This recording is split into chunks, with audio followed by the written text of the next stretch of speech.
from the left. Hopson follow, yes. Oh, This picks up his third. Here's the steal by Hopson on the drive for two. oh, Hopson with the leaping rebound, puts it up in the lane, yeah. You asked me what I wanted to do when I was coming up, it would have been a truck driver or a race car driver.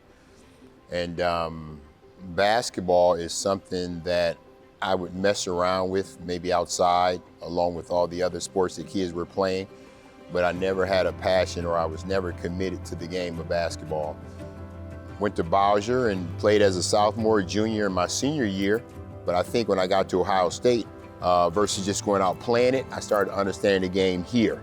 And once I started understanding the game here, then hey, it all took off. A lot of what I accomplished, I need to give a lot of the credit to coaches that were around me because they saw talent in me. And I'm fortunate to have those people in my life because it paid off in the long run. Getting drafted to New Jersey was tough. The expectations that were put on me that I didn't know. You know, I was supposed to be the savior of that program. When you get drafted so high, you're supposed to be the savior. And you're reading things, negative things about yourself because of what they say that you're not doing to help this franchise become a winning franchise. It was tough as a young boy. I got better every year, and I actually led the team in scoring my third year before I got traded to Chicago. Now, when I got traded to Chicago, that's a different story. Hopson was the first acquisition this summer, sent to the Bulls from New Jersey for a draft pick. Dennis is now beginning to find his way in Chicago. I got a phone call saying that you were traded to Chicago. And when the word got out, everybody was excited about me being traded to Chicago. They were excited. I was the only one that wasn't excited. Why? Because I just started feeling myself as a player in New Jersey. But the biggest thing is you're getting traded to Chicago and you're getting ready to play behind the best player to play the game of basketball, Michael Jordan.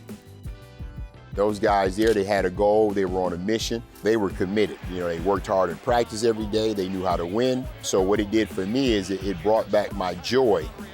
It brought back the competitive juices that I once had before I got to New Jersey because it was a dogfight every day. Able to play with some of the best players in the game. Actually, I played with the best player to ever play the game. And we won a world championship. So I can't beat that.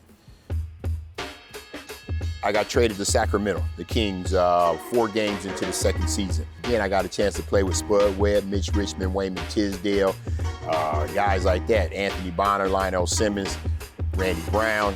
And then after that, I went overseas the following year and spent 7 years over there. Played in big-time countries, had a great time. Basketball was very, very competitive. It's been the best thing ever, and I wouldn't trade it for the world. I never forget Ohio State was in the Final Four, and I went to a game, and Rolly Massimino, and he was in line getting his tickets for the Final Four, and I was behind him, and we started talking, and I told him that I wanted to get into coaching, and he said, I might have an opportunity for you. And I took the job, and I spent 2 years at Northwood University in West Palm Beach, Florida, 2008 to 2009. And from there, I left and went to Bowling Green State University as an assistant from 2009 to 2015 under Louis Orr. My life experiences, my basketball journey has been great to me. I wouldn't trade it for the world. You learn a lot, and the things that I've learned, I try to pass it down to my kids here, and I try to pass it down to the younger generation around the community here.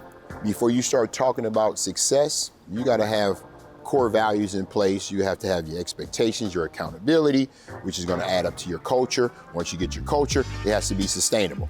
That's hard to do. I got a great coaching staff. We try to recruit high character kids that we don't have to beg to go to class, kids that we don't have to beg to go to the weight room, kids that we don't have to beg to play hard. And we've been successful doing it. I want to leave the program in a good place.